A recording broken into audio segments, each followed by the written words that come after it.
ನಿರೀಕ್ಷೆಗಳು ಅಥವಾ ಇಂಗ್ಲಿಷ್ನಲ್ಲಿ ಹೇಳೋದಾದ್ರೆ ಎಕ್ಸ್ಪೆಕ್ಟೇಷನ್ಸ್.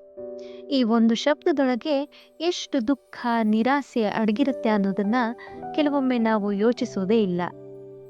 ನಾವು ಯಾರಿಂದಾದ್ರೂ ಹೆಚ್ಚು ನಿರೀಕ್ಷೆ ಇಟ್ಟಾಗ ನಿರಾಶೆಯ ಸಾಧ್ಯತೆ ಕೂಡ ಹೆಚ್ಚಾಗುತ್ತೆ. ನಾವು ಬೇರೆಯವರ ಮೇಲೆ ಇಡೋ ನಿರೀಕ್ಷೆಗಳೇ ನಮಗೆ ನೋವು ತರ್ತವೆ.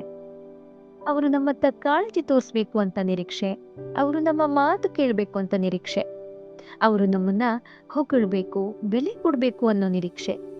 ನಾವು ಇಟ್ಟ ಪ್ರತಿ ನಿರೀಕ್ಷೆಗಳು ನಿಜವಾಗೋದಿಲ್ಲ.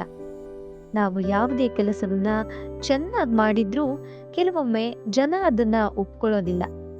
ನಾವು ಎಷ್ಟೇ ಕಾಳಜಿ ತೋರಿಸಿದ್ರು, ಎಷ್ಟೇ ಪ್ರೀತಿ ಮಾಡಿದ್ರೂ ಕೆಲವೊಮ್ಮೆ ನಮಗೆ ಪ್ರತಿಯಾಗಿ ಅದೇ ಕಾಳಜಿ, ಅದೇ ಪ್ರೀತಿ ಸಿಗೋದೇ ಇಲ್ಲ. ಇದು ಜೀವನದ ಅಸಲಿ ಸತ್ಯ. ನಿರೀಕ್ಷೆಗಳು ಹೆಚ್ಚಾದಂತೆ ದುಃಖ, ಮನಸ್ಸಿಗೆ ನೋವು, ಜಗಳಗಳು ಹೆಚ್ಚಾಗ್ತವೆ. ಹಾಗಾಗಿ ಕೆಲಸವನ್ನ ನಿಷ್ಠೆಯಿಂದ ಮಾಡಬೇಕು, ಶುದ್ಧ ಮನಸ್ಸಿನಿಂದ ಪ್ರೀತಿಸಬೇಕು. ಆದ್ರೆ ಪ್ರತಿಫಲದ ಬಗ್ಗೆ ಹೆಚ್ಚು ಯೋಚನೆ ಮಾಡಲಿಕ್ಕೆ ಹೋಗಬಾರ್ದು. ನಾವು ಮಾಡ್ತಿರೋ ಕೆಲಸವೇ ನಮ್ಮ ಮೌಲ್ಯವನ್ನ ತೋರಿಸುತ್ತೆ. ಅದರ ಸಲುವಾಗಿ ಬೇರೆಯವರಿಂದ ಬರೋ ಅಭಿಪ್ರಾಯದಿಂದ ನಮ್ಮ ಮೌಲ್ಯವೇನೂ ಕಡಿಮೆ ಆಗೋದಿಲ್ಲ. ನಾವು ನಿರೀಕ್ಷೆಗಳನ್ನ ಬಿಡೋದ್ರಿಂದ ಮನಸ್ಸು ಶಾಂತವಾಗುತ್ತೆ. ಆಗ ನಿಜವಾದ ಸಂತೋಷವನ್ನ ಅನುಭವಿಸ್ತೀವಿ.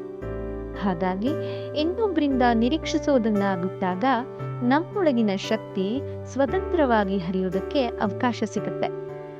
ಇಂದಿನಿಂದ ಯಾರಿಂದಲೂ ಏನನ್ನೂ ನಿರೀಕ್ಷಿಸದೆ ನಾವು ನಮ್ಮ ದಾರಿಗೆ ನಿಷ್ಠೆಯಿಂದ ಸಾಗೋದಕ್ಕೆ ಪ್ರಯತ್ನ ಪಡೋಣ ಅಷ್ಟೆ.